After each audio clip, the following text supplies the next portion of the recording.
Fazendo uma fria análise da situação. O que foi feito de certo e o que foi feito de errado desde o início da pandemia para combater o coronavírus? Eleonora, acho que a gente tem que fazer essa pergunta para o mundo. A Covid é uma doença nova. Mas aqui no Brasil? Nós não contávamos com a pandemia. É sempre muito incerto. E a gente tem que falar no mundo porque a gente segue orientações. Por exemplo, a tomada de decisão de quando decretar situação de emergência nacional, ela dependia da decretação de emergência internacional da Organização Mundial de Saúde.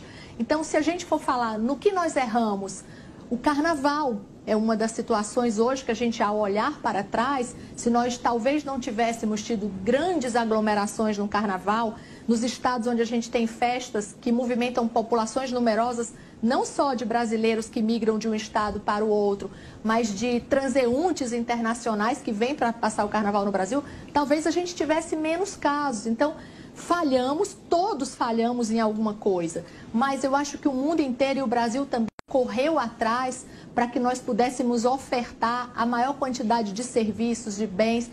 O que eu assisti no Ministério da Saúde, aí eu falo como médica, me traz muita emoção, foi ver um governo preocupado em assistir todos os estados e municípios, muito além da sua responsabilidade, dentro do grupo tripartite. Eu vi a corrida da compra de respiradores, da aquisição de equipamentos de proteção individual, a corrida para a compra de vacinas, a tentativa de ajudar os estados, e eu vivi uma experiência que nos meus 30 anos de médica, ela marcou a minha vida, que foi estar em Manaus, a gente tentar ajudar uma cidade no meio de um caos, diante de uma nova variante, onde a gente não sabia se nós estávamos convivendo de fato com um vírus novo, mas com manifestações comprovadas de um quadro clínico completamente diferente. Então, acho que todos nós tentamos acertar. Mas do ponto de vista médico, o que é que poderia ser feito diferente para melhorar a situação? Não sei se a gente teria feito coisas melhores. Não faltaram recursos para a gente ofertar à população. Uma das coisas que mais me preocupa ao longo da Covid, e aí a responsabilidade precisa ser apurada, inclusive na CPI, é a questão da corrupção. A gente tem inúmeras denúncias de que nos estados, parte do recurso que foi transferido pelo governo federal, ele foi utilizado de forma indevida, com corrupção na compra de equipamentos, bens e serviços superfaturados. Então, isso precisa ser apurado e a CPI é um bom espaço para a gente não só apurar a responsabilidade do governo federal, se houve retardo, se houve omissão, mas a dos governadores.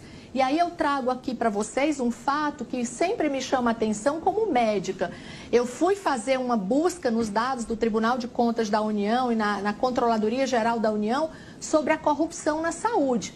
Do ano de 2002 até 2015, são 14 anos, 29% dos recursos desviados pela corrupção foram na saúde.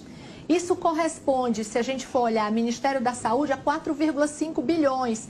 O segundo maior local de recursos dentro dos recursos do governo federal é o Ministério da Educação.